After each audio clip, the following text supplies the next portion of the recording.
Saya juga membuat statement, Bapak Presiden juga membuat statement, bahwa ini adalah sudah waktunya kita menjadi sentra daripada pertumbuhan ekonomi dunia. Jadi kita nggak menutup diri kok, kita terbuka.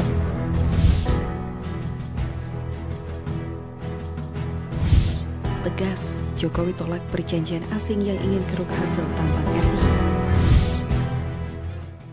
Indonesia dikenal sebagai negara dengan kekayaan sumber daya alamnya.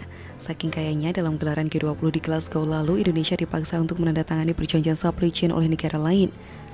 Namun Presiden Jokowi dengan tegas menolak menandatangani perjanjian tersebut yang berhubungan dengan kekayaan sumber daya alam Indonesia. Hal itu diungkapkan oleh Menteri BUMN Erick Thohir saat menyampaikan orasi ilmiah bertajuk peranan BUMN dalam hilirisasi hasil-hasil inovasi teknologi. Di tengah tekanan supply chain global, negara-negara di dunia justru menyoroti Indonesia karena menyimpan berjuta SDA.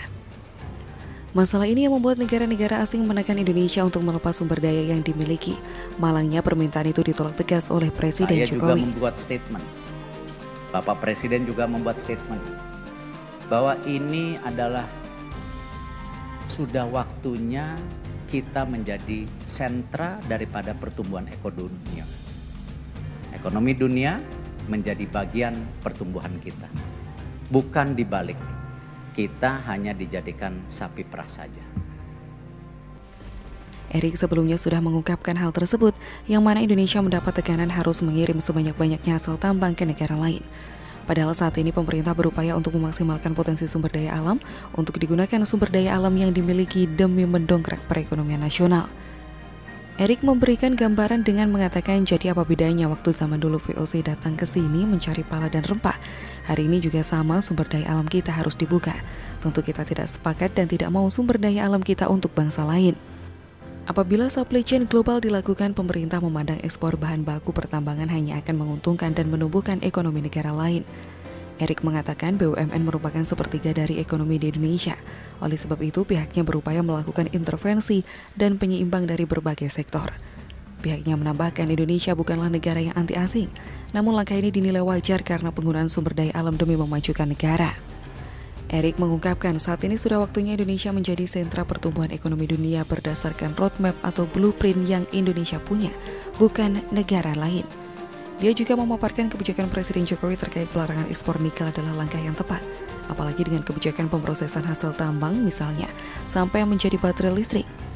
Hal tersebut akan menciptakan turunan berupa kawasan industri hijau di Batam dan tempat lain untuk penciptaan lapangan kerja.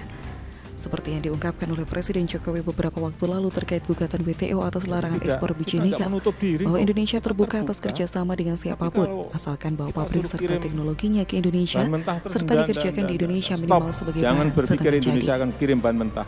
Tujuan Jokowi dalam membangun kekayaan alam Indonesia dan membuka lapangan pekerjaan masih terus berlanjut. Nantinya kekayaan alam Indonesia lain seperti bauksit juga akan dihentikan ekspornya ke luar negeri, sehingga bisa meningkatkan pertumbuhan ekonomi Indonesia dan mensejahterakan bangsa Indonesia. Ketegasan Jokowi ini merupakan sebuah pembelaan atas masa depan sumber daya alam Indonesia yang jumlahnya sangat terbatas. Sumber daya alam ini bukanlah sumber daya yang bisa diperbarui dan penggunaannya haruslah secara bijaksana untuk memberikan pengaruh positif kepada kesejahteraan seluruh masyarakat Indonesia.